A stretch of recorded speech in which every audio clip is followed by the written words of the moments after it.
राजा उत्तानपाद थे और उत्तानपाद राजा के यहाँ पर दो रानियां थी। एक थी नीति, एक थी सुनीति। तो राजा को सुनीति थोड़ी ज्यादा प्रिय लगती थी। नीति को उसने एकदम त्याग ही दिया था। नीति का बेटा था ध्रुव। अब मतलब नीति सुनीति दो रानियां, हर एक को ये प्राप्त होती हैं। मतलब कि दो बुद्धियां समझ लो, एक नीति एक सुनीति। किसी को बुद्धि में नीति अच्छी लगती है, किसी को सुनीति अच्छी। सुनीति मतलब सुष्ठुर नीति यस्य सुनीति, जिसको बस अपनी जो प्रियता चीज है वही नीति माने, वो हो गया सुनीति। कि जो प्रिय लगा उसके लिए वही ग्रहण, वही सुनीति है। तो ऐसा पुरुष जो होता है अवश्य ही विनाश की ओर जाता है।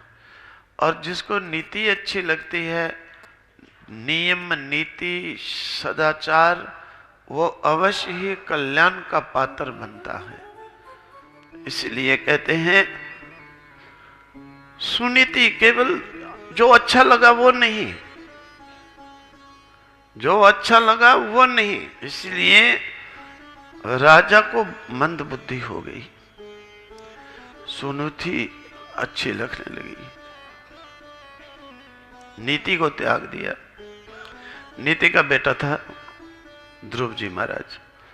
उन्होंने मां को, एक दिन वो पिता की गोदी में बैठा, उसने आके गोदी से उठा के फेंक दिया कि राजा की गद्दी पर गोदी में जो बैठेगा मेरी कोख से जन्मा होगा, दूसरा कोई नहीं बैठ सकता।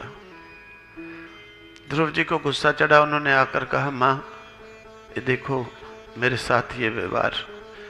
माँ ने भी कहा, बेटा तुम्हारे जो पिता है ना, मुझे त्याग दिए हैं, दासी तक भी नहीं मुझे समझ रहे हैं, और मुझे दासी भी स्वीकार करें मैं तब भी खुश। इस प्रकार से ध्रुव जी को बड़ा गुस्सा चढ़ा। उन्होंने कहा, मां बताना कोई रास्ता। क्या बताऊंगी बेटा, हम तो दासी भी नहीं हैं।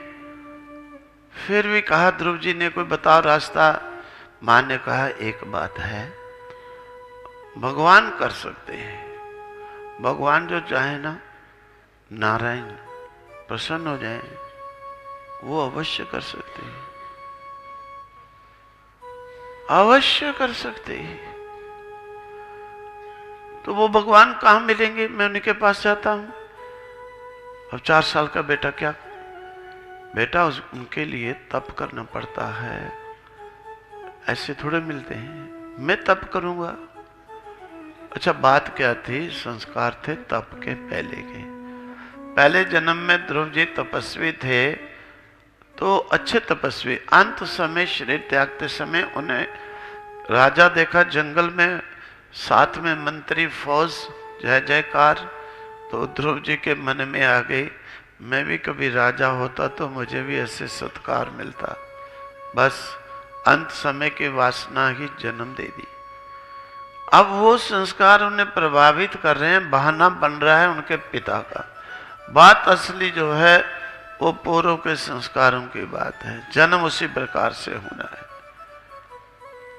तो निकल पड़े, वन में जाना पड़ता तो मैं वन में जाता हूं। जी गए, आगे जो है ज्यों ही वन में प्रवेश किए, नारद जी उधर से वीणा बजाते हुए नारायण नारायण गाते हुए आ रहे। भगवान के लिए कहते हैं, एक कदम बढ़ाते हो 10 कदम भगवान आगे आ जाते हैं। सच्चे हृदय से, अगर सही बुद्धि से एक कदम भगवान के लिए बढ़ाओ, 10 कदम भगवान आगे आते हैं लेने के लिए। नारद जी आ गए, श्रीमन नारायण नारायण नारायण नारायण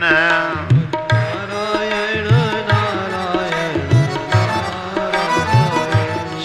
श्रीमन्नारायण नारायण नारायण श्रीमन्नारायण नारायण नारायण भजमन्नारायण नारायण नारायण भजमन्नारायण नारायण नारायण भजमन्नारायण नारायण नारायण भजमन्नारायण नारायण नारायण श्रीमन्नारायण नारायण नारायण श्रीमन्नारायण नारायण नारायण।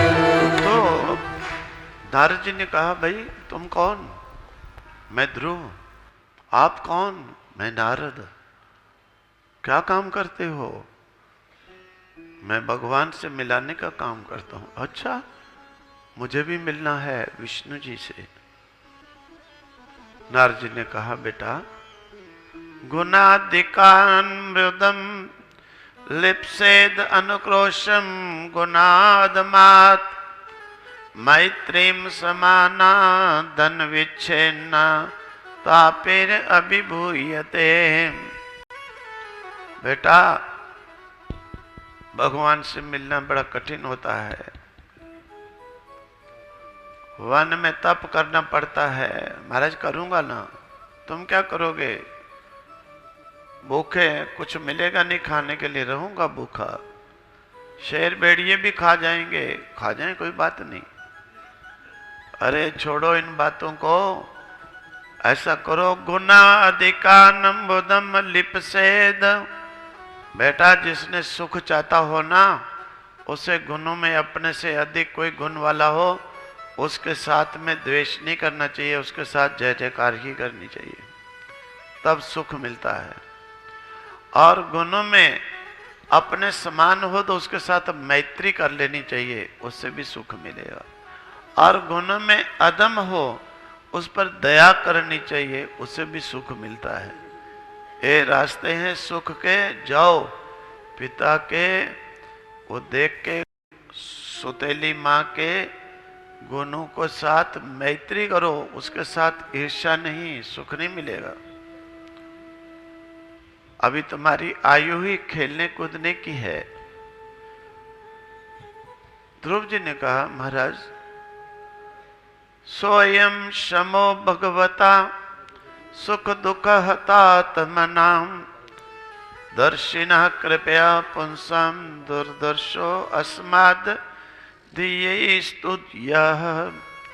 आपने ये रास्ता बताया, अच्छा, जिसे सुख चाहिए हो, परंतु महाराज मुझे सुख नहीं चाहिए है, मुझे भगवान चाहिए है। सुख वाले को तो आपका ये ठीक है, नीति स्वीकार करनी चाहिए, लेकिन मुझे भगवान चाहिए। उन्होंने कहा, वाह भाई बेटा, भगवान के लिए निकले तो ऐसा भक्त निकले, ऐसी सोच वाला निकले।